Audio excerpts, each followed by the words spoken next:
బెంగాలీ నటి ఉమాదాస్ గుప్తా మృతి.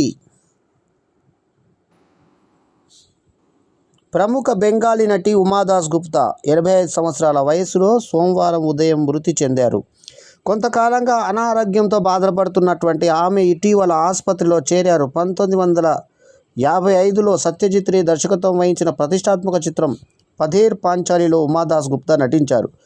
విభూతి భూషణ్ బందోపాధ్యాయ్ రాసిన పథేర్ పాంచాలి నవల ఆధారంగా ఈ సినిమాను తెరకెక్కించారు. చిన్ననాటి నుంచే ఉమాదాస్ గుప్తా నాటక ప్రదర్శనలపై ఆసక్తి చూపేవారు. స్కూల్లో ప్రదర్శించిన ఒక నాటకంలో ఉమాదాస్ గుప్తా నటనను చూసిన సత్యజిత్ రే పథేర్ పాంచాలిలో దుర్గ పాత్రకు ఆమెని ఎంపిక చేశారు. ఆ చిత్రం తర్వాత ఆమె నటిగా కొనసాగకుండా ఉపాధ్యాయ వృత్తికే అంకితమయ్యారు. ఆమె వృత్తికి సంతాపం వ్యక్తం చేస్తున్నాం. ఓం శాంతి శాంతి శాంతి.